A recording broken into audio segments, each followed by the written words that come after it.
पालघरमधली medley pharma कंपनीत वायू गळती झाली आहे। 3 कर्मचाऱ्यांचा यात मृत्यू झालाय। 5 कर्मचाऱ्यांची प्रकृती चिंताजनक असल्याचं कळतंय। बोईसर तारापूर एमआयडीसीतील कारखान्यात पुन्हा एकदा वायू गळती झाली। बोईसर तारापूर एमआयडीसीतील प्लॉट नंबर F13 मधील मेडली फार्मास्युटिकल्स लिमिटेड कंपनीत ही वायू गळती झाली। वायू गळतीत 8 कामगारांना बाधा झाल्याची प्राथमिक माहिती आहे। 3 कामगारांचा मृत्यू झालाय तर 5 कामगारांची प्रकृती चिंताजनक आहे। जखमी कामगारांवर बोईसरमधील खासगी रुग्णालयात उपचार सुरू आहेत।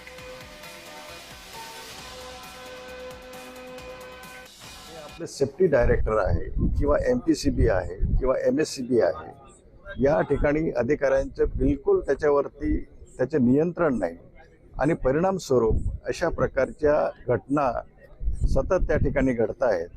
आणि म्हणून या ठिकाणी माझी शासनाला सुद्धा त्याची एक विनंती राहील की पर्यावरण विभाग त्याचप्रमाणे MIDC विभाग यांनी एक संयुक्तपणे त्या ठिकाणी त्या स्ट्रक्चर ऑडिट करून त्या कंपन्यांचे जे जुने जे काय मशिनरी आहे त्या ठिकाणी त्यांनी एक मॉडिफाय करून खऱ्या अर्थाने भविष्यकाळात अशा प्रकारची घटना घडणार नाही आणि दुर्दैवी जे मृत्यू पावलेला आहे त्या कंपनीने जास्तीत जास्त त्या ठिकाणी कॉम्पेन्सेशन द्यावं असं या भागातील आमदार म्हणून या ठिकाणी मी मागणी करतो।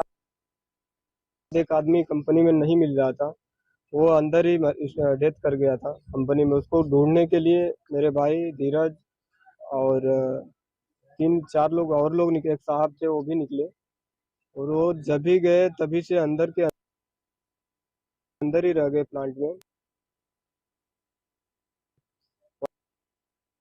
वापिस 20 से 25 मिनट हुआ तो जब नहीं मिला, कोई नहीं आ रहा था, मैं आवाज़ पे आवाज़ लगा रहा था अपने भाई को, मेरा भाई आएगा आएगा ढूंढ करके आएगा, लेकिन नहीं आया मेरा भाई। वापिस 20 से 25 मिनट बाद में अपने आदमियों को भेजा। 4 से 5 आदमी मेरे थे काम करने वाले, मैं भी था। सब लोग घुसे और उसके बाद बॉडी अंदर से निकाले, 4 बॉडी निकाले। चारों के चारों ऑफ हो गए थे वहीं पे जगह पे। उसमें से एक कंपनी का साहब था। सर कंपनी में ना ऑक्सीजन था, ऑक्सीजन शायद रहता तो कुछ हो सकता था।